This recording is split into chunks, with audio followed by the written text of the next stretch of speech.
Good to go. Okay. Welcome back to Senate Education. Act 28, literacy. Ms. St. James, if you would join us, please. I just want to remind colleagues as well as those watching, last year, 2 years ago, I believe, we passed Act 28. And what we had heard from the field and others was directly from the field, directly from teachers, that they had left undergraduate school feeling unequipped to teach reading and writing. We also looked at our test scores. We decided to make some investments in literacy. And the reason I want to return to this, we had a little bit of a conversation literally the first day back. You know, I mean, this committee had just assembled. We all sat in this room. We got an update, and it was a lot at once. And I wanted to sort of rewind a little bit, because one of the things that I sometimes worry about that can happen in the building is, you know, from year to year, things aren't sort of continued. We don't pick up where we left off, and I don't want to lose sight of one of the most important things that we work to educate kids on, is how to read and write and communicate. So Ms. St. James, we're going to start with you for just the overview, what the bill did, and then we'll move on to Ted Fisher and from the agency, and then Emily Lesh, who's the project manager for Act 28. And Emily, were you here that first day? I was. You were, yeah. And I'm sorry. I mean, it was just, okay. Even for me, it was all, it was a lot. It's a lot, So yeah. just want to sort of bring us back to it, see where we're at, see what improvements we need to do to make, if any at all. So, St. James. Thank you, Beth St. James, Office of Legislative Counsel. For the sake of time, I'm going to skip over the purpose and findings sections. I think Senator Campion kind of teed everyone up well for how this act came to be. So I'm going to, in the interest of time, I'm just going to walk us briefly through the substance of the bill, starting on page 3, section 3. And I'm going to kind of summarize, again, for time purposes, but if you'd like me to go back and go over the specific language in any section, please let me know. So section 3 essentially requires AOE to make certain efforts using some funding that's going to be provided later on in the bill. So starting on page 4, the agency is directed to provide professional development learning modules for teachers and methods of teaching literacy, and assist supervisory unions in implementing evidence-based systems-wide literacy approaches that address learning loss due to COVID-19 pandemic. And there's a certain chunk of money that they were supposed to use for that. And then in subdivision 2, AOE is also directed to use another set of funding that came from ARPA money to address learning loss through the implementation of evidence-based interventions that respond to students' academic, social, and emotional needs, and address the disproportionate impact of COVID-19 on student groups most impacted by the pandemic, and school districts that need additional support as evidenced by their needs assessment priorities and their COVID-19 recovery plans. And then this act directed the Agency of Education to use some additional funds, that all the funds come in the next section, to retain one or more contractors to provide technical assistance to SUs. We're on page 5 now. To recommend how federal funds can be used to implement Act 173 in the context of improving literacy outcomes. Recommend evidence-based practices in teaching literacy instruction to students in pre-K through grade 3. Recommend how to provide professional development for teachers and school leaders and methods of teaching literacy. And recommend policies, procedures, and other methods to ensure that improvements in literacy outcomes are sustained. So those are things AOE was asked to have a contractor provide technical assistance on. Section 4 on page 5 are those appropriations. So subsection A was an appropriation for the cost of the contractor. The 450,000. Yes, the 450,000. Subsection B was $3,060,000 was appropriated out of ARPA funds. And then those were the appropriations. And then page 6 created, section 5 created the Advisory Council on Literacy. And it did that by adding a statute to your green book. And we'll see later that it came with a, let me just verify this. It comes with a sunset. So we're adding this advisory council to the green books. And then it's also coming with a sunset, meaning there's a repeal built into this for June 30th, 2024. So the advisory council is created. I'm not going to go over the specific membership unless you feel that that's helpful. But it includes lots of folks you're interested in, but also teachers and community members. And then if we go on to page 8. It automatically will sunset in 2024. If you take no action. If we take no action. Correct. Okay. Page 8, all the way down in the bottom there, subdivision, subsection D are the powers and duties of the council. So the council shall advise the Agency of Education, the State Board of Education, and the General Assembly on how to improve proficiency outcomes in literacy for students in pre-K through grade 12 and how to sustain those outcomes. And so they are supposed to advise AOE on how to update section 2903 of this title. 2903, you should have either a link to it on your website or a printout of it, is the reading instruction section in the general policy section of Title 16 that talks about a statewide literacy plan. So the council is supposed to advise AOE on how to update that section. That section was added to state law in 1997, was amended in 2009 and hasn't been touched since. So also advise AOE on how to implement the statewide literacy plan required by 2903 and whether based on its implementation changes should be made to the plan, and advise them on how to maintain the statewide literacy plan. The council is also supposed to advise the Agency of Education on what services the agency should provide to school districts. We're on page 9 now. To support implementation of the plan on staffing levels and resources needed at the agency to support the statewide effort to improve literacy. The council is supposed to advise AOE on developing a plan for collecting literacy related data. And that informs 4 specific criteria there. And then the council is supposed to recommend practices for tier 1, tier 2, and tier 3 literacy instruction within the multi-tiered system of supports required under section 2902 of Title 16. Moving on to page 10, the council is supposed to review literacy assessments and outcomes and provide ongoing advice as to how to continuously improve those outcomes and sustain that improvement. Subsection E requires the council to report back to the House and Senate Committees on Education. We're on page 10. With its findings and any recommendations for legislative action. And this is an annual reporting requirement by December 15th of every year. And then as long as they exist. As long as they exist. Okay. Yes. Okay. Sure. Yep.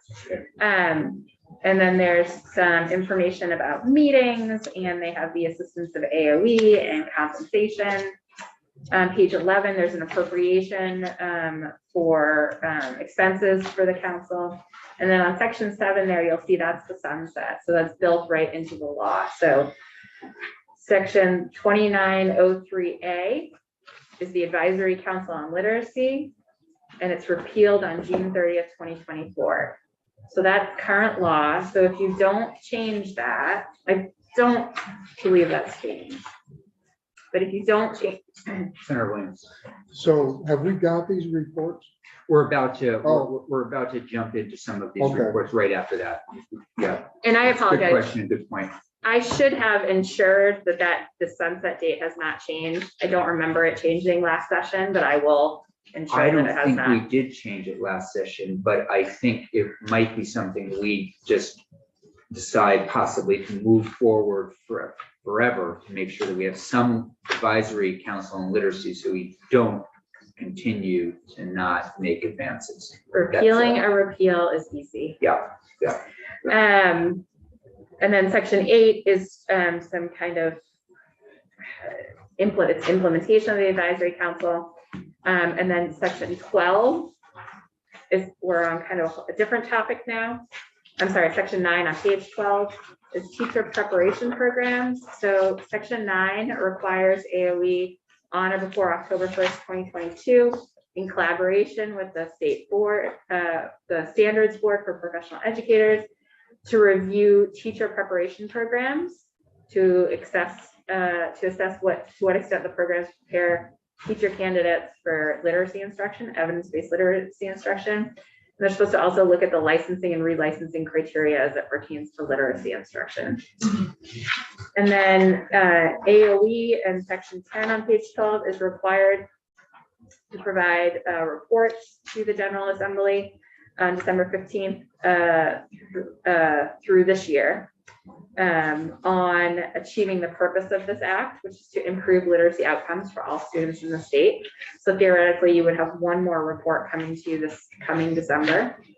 And then section 11 is amending part of Act 173. This is one of those extensions that happened to some of the dates in Act 173. So it just extends the amount of reports that are required from the advisory group. So instead of the last report coming in 2022, the last report was coming in, this act required it to come in January 15th, 2023. So adding a report there. And then this act took effect on May 13th, 2021. So not that long ago.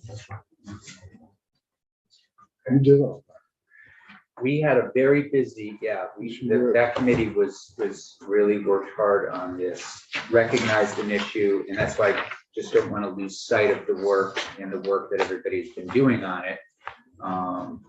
So, yes, please, Thank you. yeah. I do think there's a bill coming from a literacy bill coming from the House. I don't know much about it, but it may address some of the things that we just brought up. I just wanted to throw that out there. Yeah, In terms thanks for of mentioning dates and stuff like that. I like the person, I can't remember who it caught me in the hall one day and said, yes, they're trying to take some of the findings and some of the things that sort of, like you said, coming out of this and maybe creating a bill. And can you say something about that? No.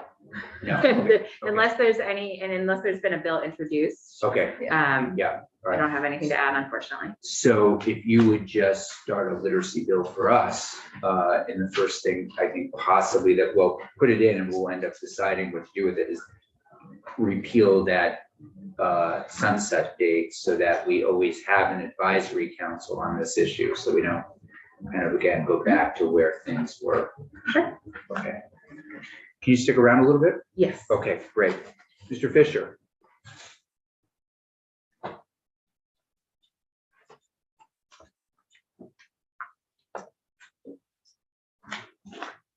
Good afternoon.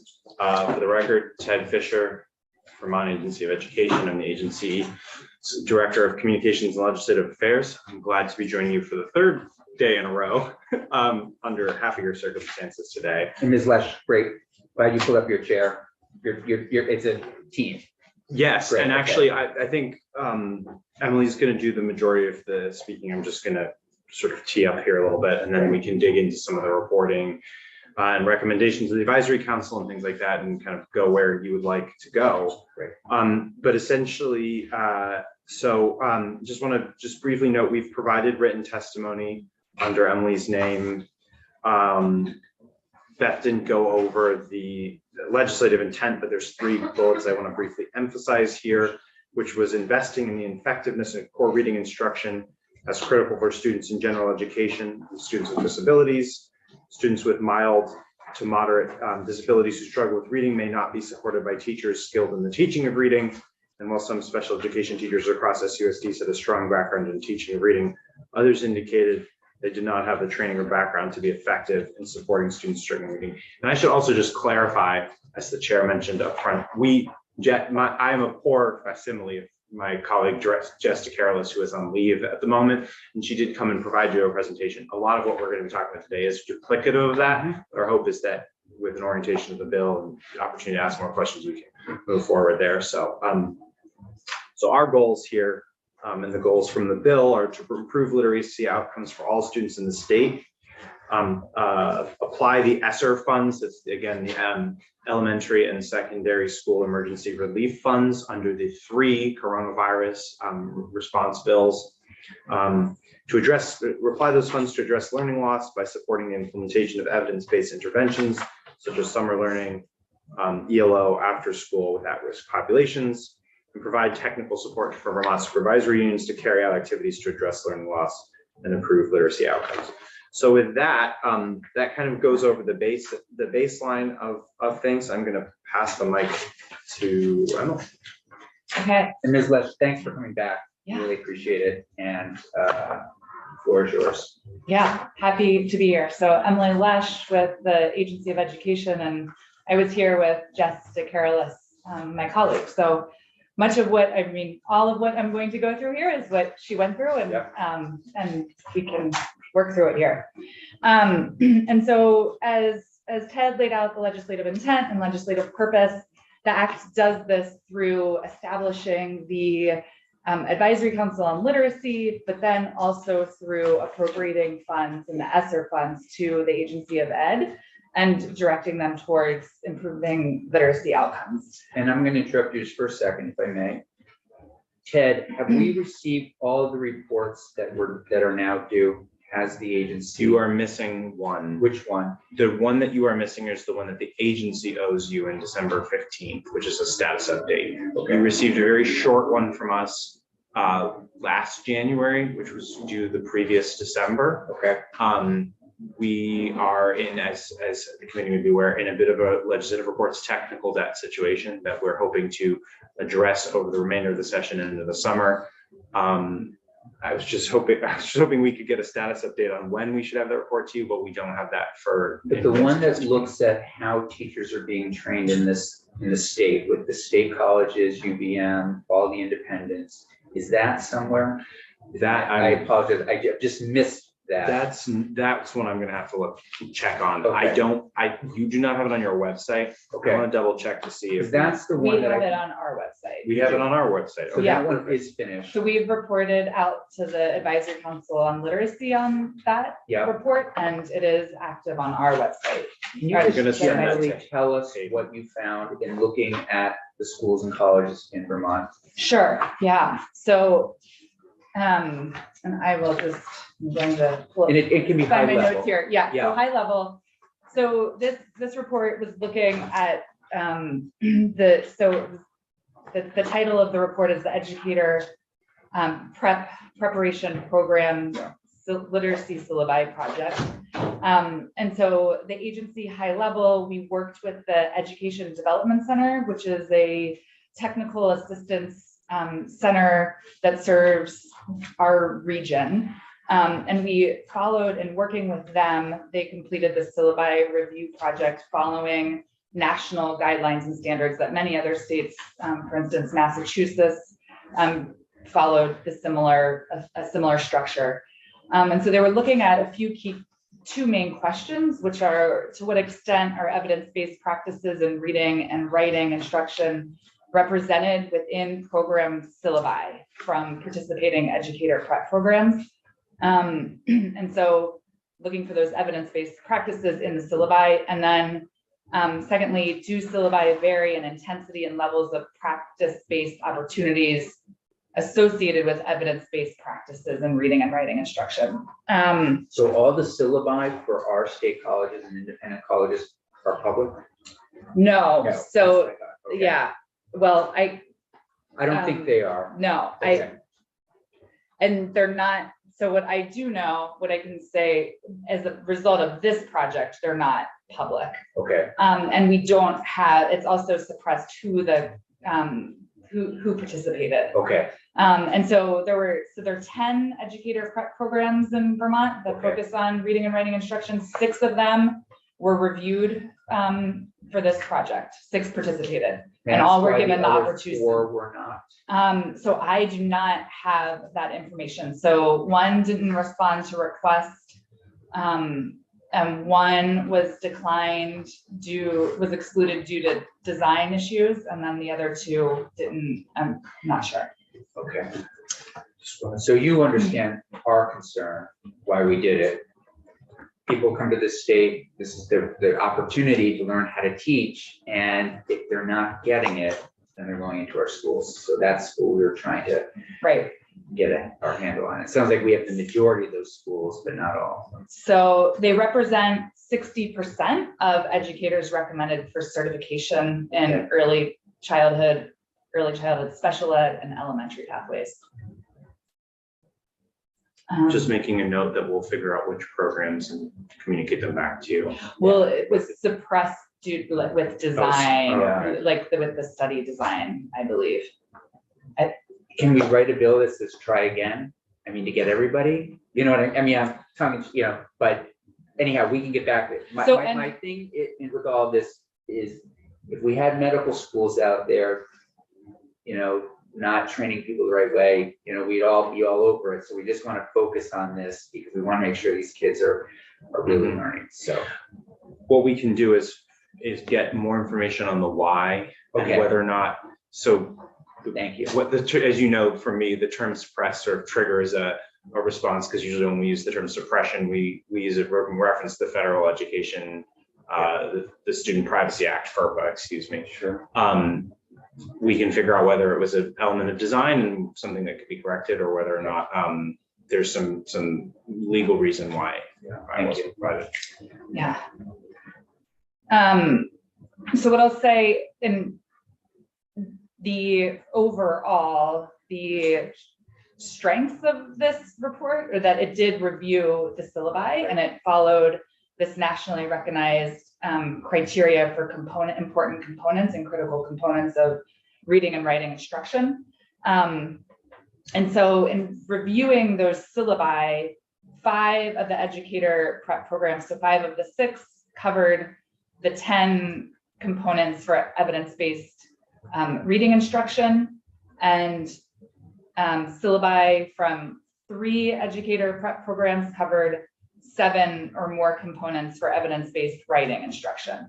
And so this was reviewing the syllabi. As you know, in educator prep programs we'll talk through, there's more to educator prep programs than syllabi review as well. So that is all on our website, and we can make sure to link you Sending to it to that, Hayden. So that my report. question is, are we in good shape or we got some problems? Did I miss that? Around whether or not our schools are doing this well? Is that, I mean, the 7 out of the 10, the 6, the 10 out of the 10, Yeah, what's your so professional 5, assessment? Should we be? I'm looking at Ted here because I don't think it's an area that we have that I can comment on right now.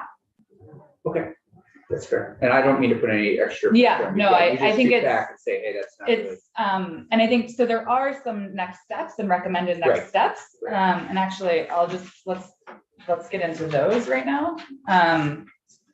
Because that I think will help. Yeah, I'll just note that I'm sending this link to Hayden to include as an exhibit. And I apologize for the oversight on that. The conclusions from the report is 3, just making sure I've got the right one here. yeah. It's 3 paragraphs, so I could read it really quickly. That's correct.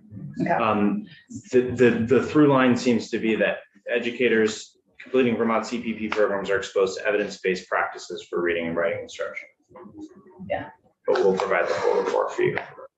Yeah. So the initial recommendation, so one is to align content of the results-oriented program approval. So it's the ROPA approval process, performance-based approach to evidence-based reading and writing practices. So we are on the final page of the written testimony, page 7. Okay, thanks. Yeah.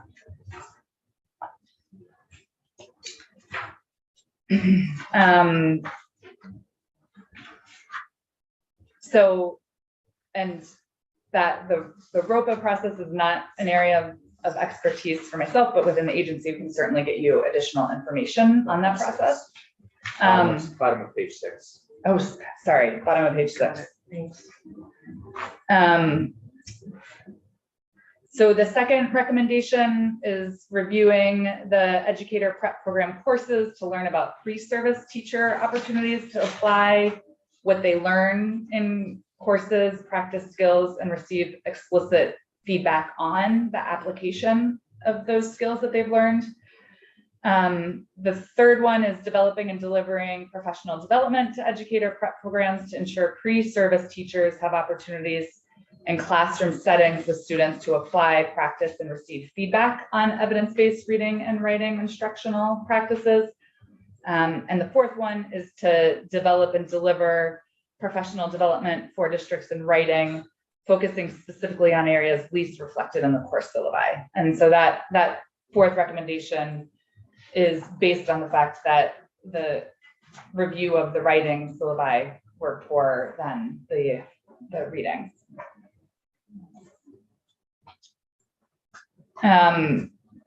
So those are the recommendations from the syllabi project. Thank you. Yeah.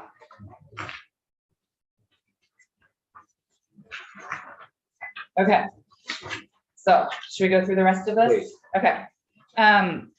So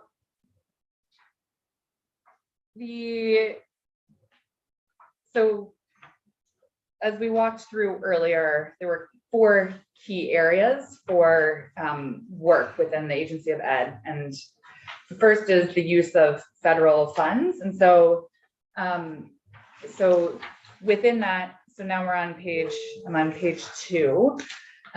There's the staffing and organizational focus, really focused on building capacity within the Agency of Ed. And so we've done that in 2 critical ways. So one is that I am on board as the Act 28 project manager. And so I started in June. The second big thing is really starting in September of 2021, a cross-divisional interdisciplinary team has been working in the agency, and that's been really critical for overall coordination across the agency on literacy efforts overall. The second big piece of work that has happened around using the federal funds to implement Act 173 of 2018 is focused on the communications and stakeholder engagement. And so that we have ongoing communication with our Literacy Council Chair, Chair Gwen Carmali, who I believe you're hearing from on tomorrow, is already Friday. A constant communication with membership organizations. We're continuing to expand network improvement communities and providing technical assistance to the local to the LEAs. Emily, can I ask? Yeah, please. Just thinking of technical assistance, are those webinar PD pods? I can't remember the term, but are they up and running now? So they are not up and running yet, and we are in the final stages of contracting and procurement. Yeah. What do you like? What's the timeline, do you think? A month or two? It is, yeah, so I'll have to get back to you on the specifics. I'll just note, not just related to this, the process of IT contracting, I'm not sure why, and it extends, I think, beyond our agency. The process of IT contracting has become more lengthy.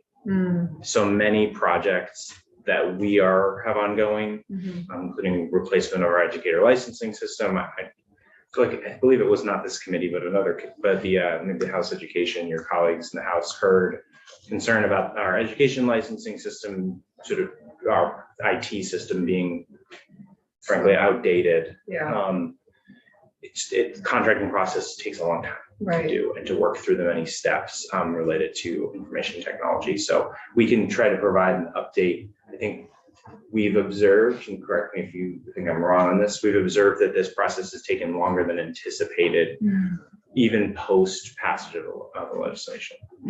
Okay, yeah, once it's up and running, it'll be great to take a look at it. Be It's amazing. exciting, We yeah. would love to come show it to you. Certainly one of the things too, I think, I'm not 100% sure, I want to double check myself and follow up with the committee, but these are learning modules. So our hope is that we'll find a solution that will work for other learning modules across the agency. Great. I call them Fingers are pods, crossed. but they're modules. Yeah. So, sorry, go. No, you follow. And then- Okay, thanks. Yeah. And then this is another question that's tangentially related maybe, but when I was on the advisory literacy committee, I loved it, that great work. One thing that made me a little disappointed was that, and I get it, but that we weren't allowed in any way to make any recommendations around curricula or lesson plan companies, products, which I understand we don't want to like give a leg up to some companies or some products and not others.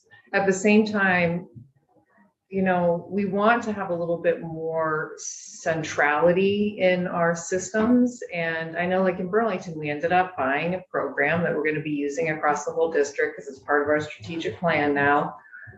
It's just, I guess, I would have liked some kind of guidance from the experts, like these products are really good, these are maybe not so good, just some kind of guidance and help in that regard. If I could just ask a clarifying question. Yes. Do you mean not recommending to school districts what they should contract for, or recommend to the agency what it should contract for? As a district, I was looking for assistance. Gotcha. As someone who's, trying to help my district, it would have been nice to have some kind of, I don't know, guidance, or maybe even just like a rating system or, that just would be, because I'm sure they're not all equal. I'm sure some are better than others. And anyway, this is a suggestion. Maybe. So following up on Senator Gulick's question about the pods or the modules. So you are right now working to create these, and these modules will be videos that teachers can watch to learn how to, again, teach reading and writing. So they will be, yes, and so there'll be modules that really focus on the neurological underpinnings of literacy acquisition. Okay. And so they'll be stackable and asynchronous, so teachers can engage in them as they're able to online.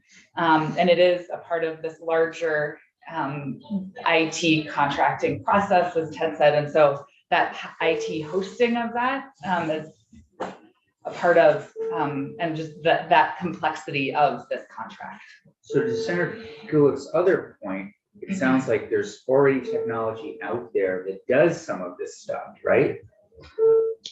I don't know a I mean- ton about it, but I know like we have, we purchased a, and I don't know the name of it, but a Yeah. product to help assist with literacy in our district. I think we're talking about Two different things. Oh, okay. Yeah, so we're talking Oh, yeah, we about are. professional development Right. modules Yeah. that teachers will be able to engage in around the 5 critical okay. components of And you're talking literacy, Curricula. the in reading, school. writing. Yeah, Got it.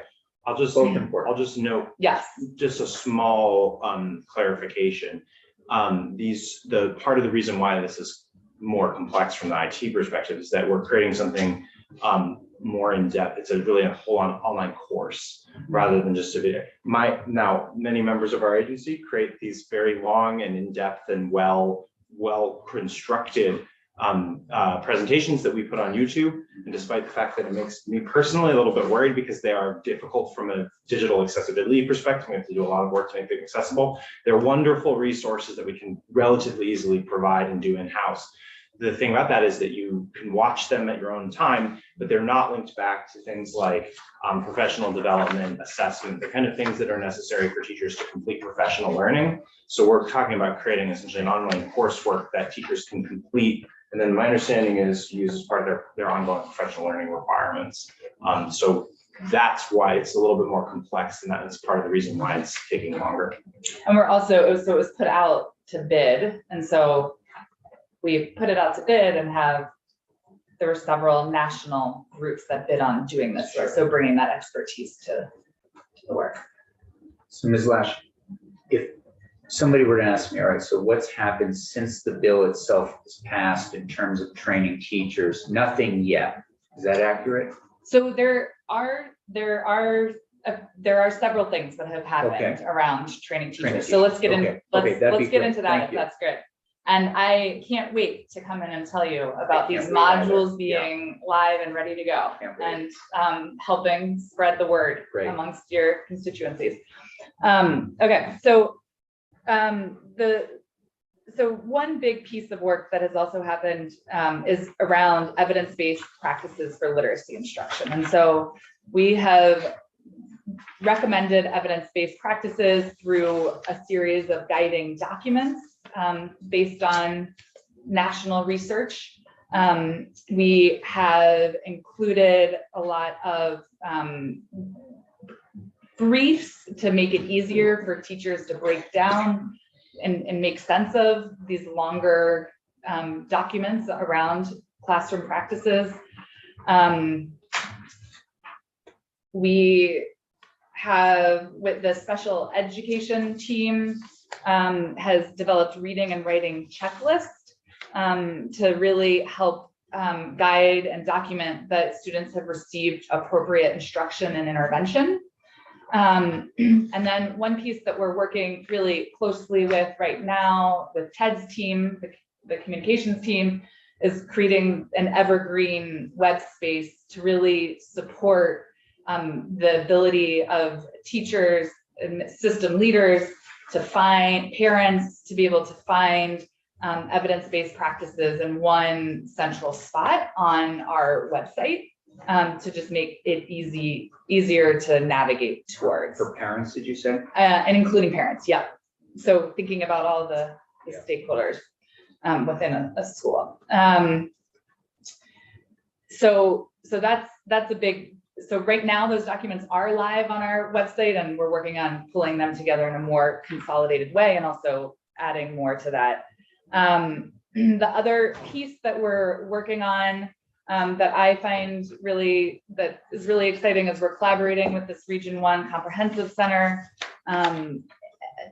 who is providing some technical assistance and support to us as well to develop a literacy blueprint playbook. So which will be a stackable resource for system leaders that will help them put the statewide literacy plan or literacy blueprint into practice. And that will focus on the evidence-based and data-based decision-making. And in order to do that, we just completed a survey to understand the district level needs and supports to improve literacy outcomes. And we had 82% of supervisory unions and districts respond to that. And so we're working on we're working on gathering responses from the 8% that didn't respond, but it's a very actionable number that we have, and we have it provides a lot of depth and insight around what is happening across the state. And so we're actively analyzing that, and that will provide us a really good foundation of information, so that the professional development and the evidence-based resources and this evergreen web space that we're talking about here will be really responsive to the needs of districts across the state. And that's the intent there. So I think that just this process of gathering the information and understanding to make informed and strategic choices about how we move forward is important. So other professional development, I know you asked specifically about professional development. I'm going to jump over here to page, I'm using a slightly edited document. So I think it's page 5, the in-service professional learning. So the literacy professional development, we talked about. Bottom of page 5. Bottom of page 5. We talked about the pre-service learning and the educator prep program syllabi project. And now we'll focus on the other in-service professional learning that's happening. So we already hit on that first bullet, which is about the modules, the self-paced online learning modules that'll cover the 5 areas of literacy instruction. There also are Vermont Early Learning Standards training modules that are developed that will be hosted on an online platform. And then we're in a active, we're in the final process of selecting a vendor who will provide professional development and training around family engagement and literacy. And so this is also a really exciting development, and I can say with, hopefully I should, that this will roll out by this summer. So this will be professional development really targeting this summer as an important time. Senator Gill. Yeah, I just want to jump in there. I'm not sure if everyone in the committee knows, and I only know this because I was a teacher, but that there, a lot of times in the summer, there's a real downturn in reading ability or reading levels because kids are out for, 2.5 months. And so it's really important to have those tools and resources in the summer to keep those levels up. Hopefully, fingers crossed. Yeah, it's a great point. And Senator Williams has a bill about, what did you say yesterday, year-long school? Good luck with that. Didn't we talk No. about, no, just in school in the summer? Right. Right. Yep. Yeah. Really?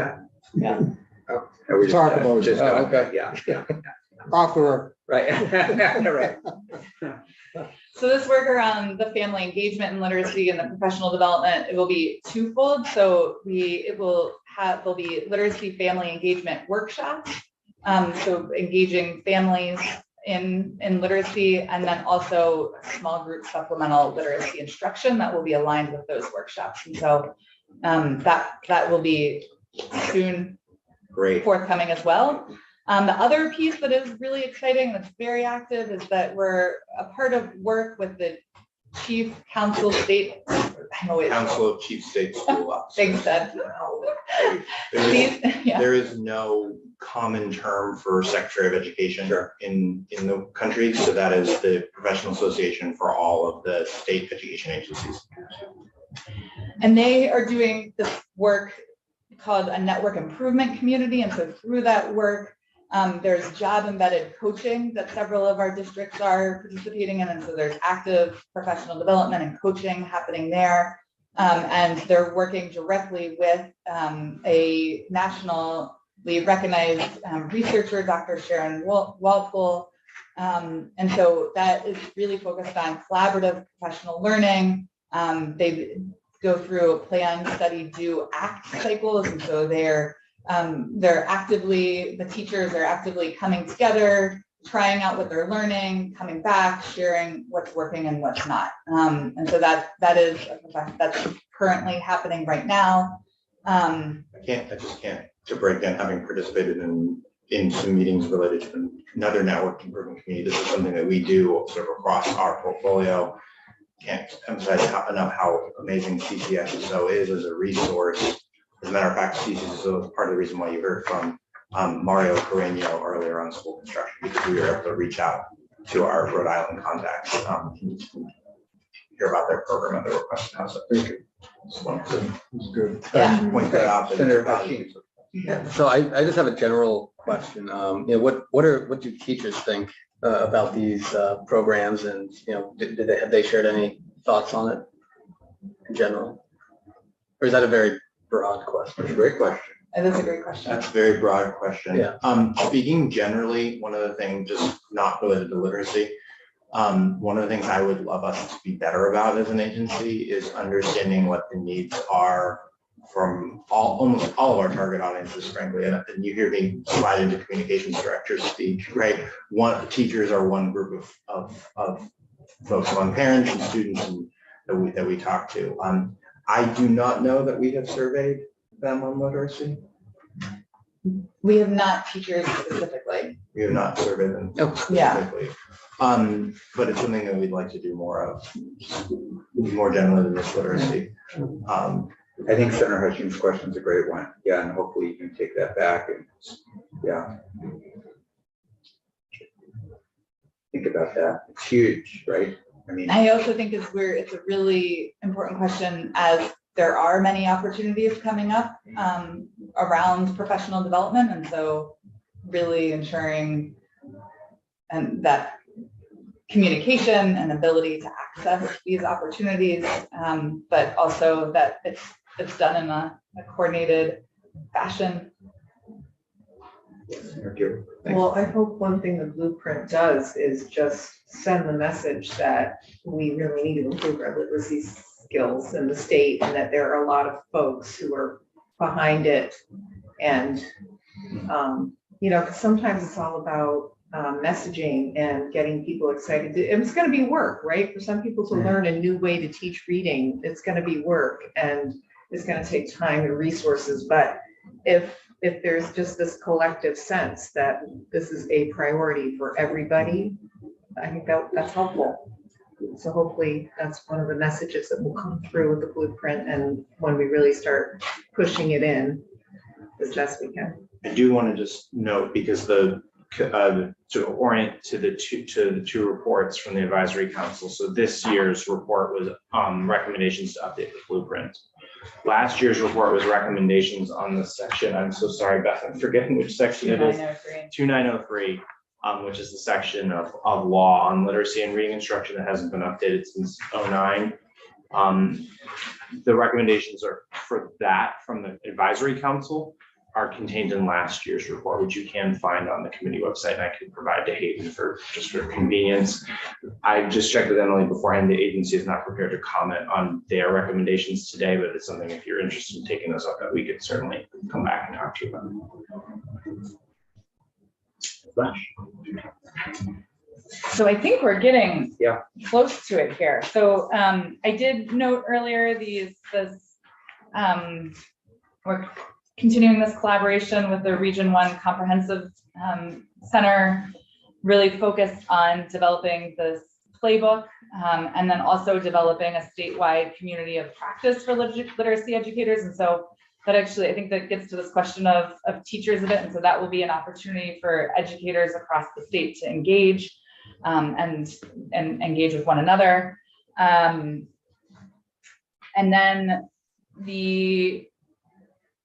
that one other piece to note that there will be shortly, I'm hoping within the next 2 months, 6 weeks I have in my notes here, as there will be a request for proposals put out for a statewide model coordinated curriculum for English language arts and literacy. And so that gets to your point here of providing, it will not be a list, but it will be a statewide model for coordinated curriculum. And so that will be putting that out to bid. And so we'll get responses and then work from there to select someone. So that's another piece. Nice. Ms. Lesh, I'm very glad you left Kentucky.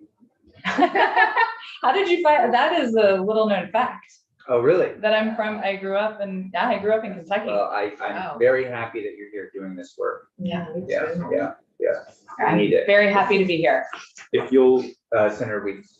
No, just a curiosity question. Looks like the bulk of the act was to fund professional development modules, which seem to have equated to online training. I'm just curious from the agency's perspective on the reception. It goes back to a question Senator Luke asked.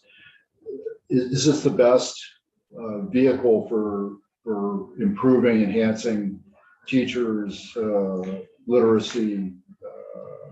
do you mean the technology or Yeah, the? the one format versus another. You know, we've all done a lot of online training. One thing we noticed, I believe that, is it for Ms. Lesh or is it for anybody? Well, I'm not sure who can address it best.